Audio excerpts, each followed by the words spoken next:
My name's Lee Revers and I'm Senior Lecturer in Biotechnology at the University of Toronto.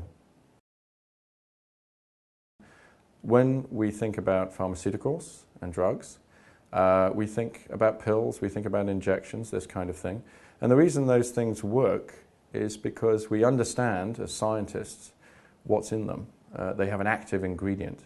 And that active ingredient routinely is made by the techniques of chemistry. And so we have a very clear idea of what's in a drug. But there is a class of drugs, and they're called biologics.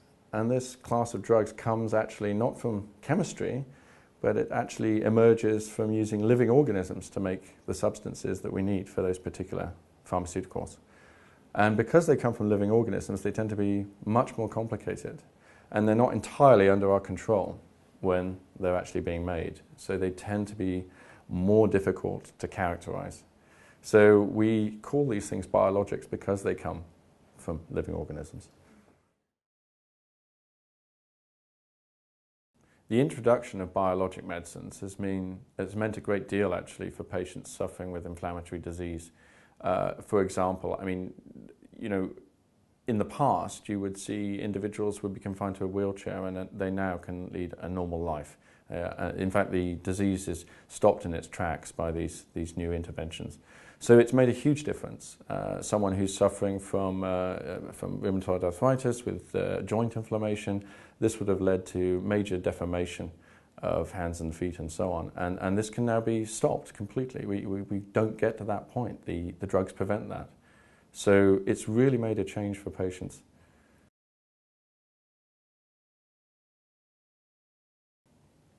So subsequent entry biologics are similar to the original molecule, but they're not identical.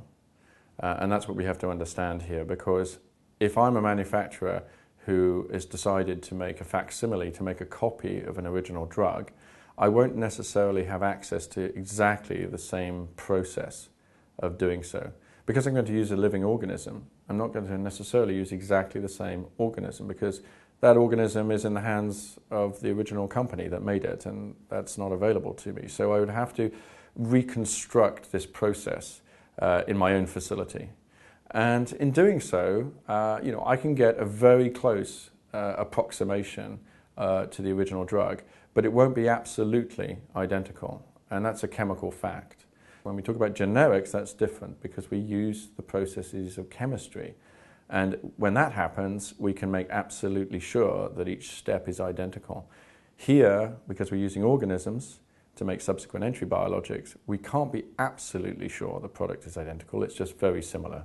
So that's what we have to be aware of. However, the regulators in this field fully understand this, and that's why there's a special pathway that's been developed by Health Canada to ensure that subsequent entry biologics are safe and effective.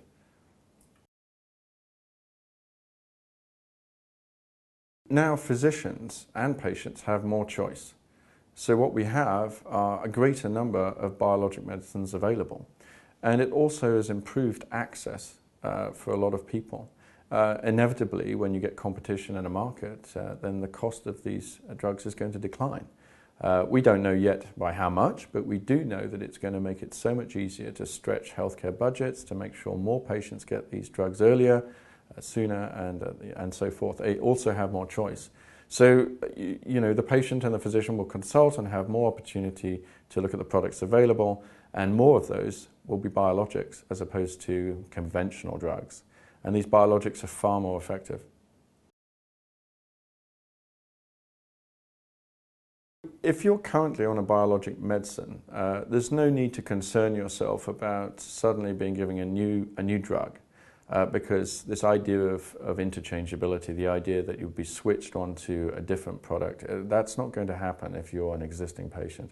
But if you're a new patient, then it's possible that you will have a substitution. And this will be in discussion with your healthcare professional and so forth. But ultimately, you may receive a subsequent entry biologic rather than the original product. And that's perfectly fine. I mean, this is what we're hoping for now as we see more choice and more access for more patients.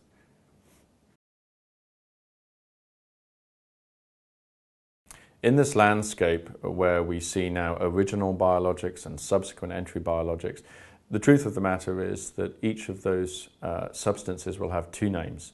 One is the chemical name, and that actually remains the same both for the original substance and for the subsequent entry biologic. But they will also have an additional second name, which will be the brand name, and that will vary between the original and the subsequent entry biologic. So it's very important for patients to receive what they've been prescribed, and so you should check both names. So when those names appear on the prescription, that should be exactly the same as what you receive, and there are two names to check.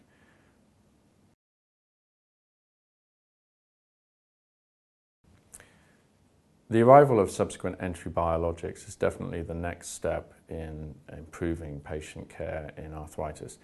And it's going to make a huge difference for a lot of people. They're very safe, they're very effective. Of course, as with any drug, it's incredibly important to make sure that if there are any side effects at all that a patient experiences, that they're properly reported. So patients need to be aware of that because, again, the subsequent entry biologic, though very similar, is not identical. And so we need to make sure that if there is anything unusual that happens, that is reported properly to the physician.